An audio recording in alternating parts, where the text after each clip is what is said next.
അറിയാമോ, കരിമ്പിൽ നിന്ന് ആദ്യമായി പഞ്ചസാര ഉണ്ടാക്കിയത് ഇന്ത്യയിലായിരുന്നു. നൂറ്റാണ്ടുകളായി നമ്മളുടെ മധുരം ശർക്കരയും പനങ്കൽക്കണ്ടവുമായിരുന്നു. പഴയ ആളുകൾക്ക് വളരെ വേഗത്തിൽ പിടികിട്ടും. എന്നാൽ എപ്പോൾ മുതലാണ് വെളുത്ത പഞ്ചസാര നമ്മളുടെ അടുക്കളകൾ കീഴടക്കിയതെന്ന് അറിയാമോ? ദാരിദ്ര്യത്തിൽ നിന്ന് സ്വയം പര്യാപ്തതയിലേക്ക് മാറിയപ്പോൾ ശുദ്ധീകരിച്ച പഞ്ചസാര ആധുനികതയുടെയും സാമ്പത്തിക അഭിവൃദ്ധിയുടെയും ചിഹ്നമായി മാറി. അതുകൂടാതെ ചായ ഒരു ശീലമാക്കിയപ്പോൾ അതിലൂടെ ശരീരത്തിലെത്തുന്ന പഞ്ചസാരയുടെ അളവും നമ്മൾ അറിയാതെ കൂടി. പക്ഷെ പ്രശ്നം പഞ്ചസാരയുടേത് മാത്രമായിരുന്നില്ല.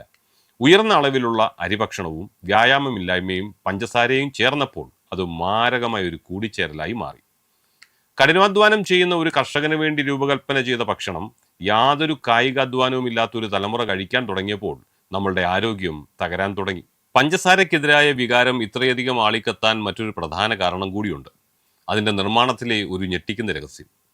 പഞ്ചസാരയ്ക്ക് തൂവെള്ള നിറം നൽകാൻ ബോൺ ചാർ എന്നൊരു വസ്തു ഉപയോഗിക്കുന്നുണ്ടെന്ന് നിങ്ങൾക്ക് എത്ര പേർക്കറിയാം? ഇതെന്താണെന്നറിയാമോ? മൃഗങ്ങളുടെ, പ്രധാനമായും പശുക്കളുടെ എല്ലുകൾ കത്തിച്ചുണ്ടാക്കുന്ന കരി. നമ്മുടെ ഇന്ത്യയിൽ പശുവിനെ പവിത്രമായി കാണുന്ന വലിയൊരു വിഭാഗം സസ്യാഹാരികളുള്ള ഒരു രാജ്യത്ത് തങ്ങൾ ദിവസവും ഉപയോഗിക്കുന്ന പഞ്ചസാരയുടെ നിർമ്മാണത്തിൽ പശുവിൻ്റെ എല്ലുകൾ ഉപയോഗിക്കുന്നു എന്ന അറിവ് എത്രത്തോളം ഞെട്ടലുണ്ടാക്കുമെന്ന് നിങ്ങളൊന്ന് ചിന്തിച്ചു നോക്കൂ. ആരോഗ്യപരമായ കാരണങ്ങൾക്കും അപ്പുറം ഈ ധാർമ്മികമായ പ്രശ്നം കൂടിയാണ് പുതിയ തലമുറയെ പഞ്ചസാരയിൽ നിന്നും അകറ്റിയത്.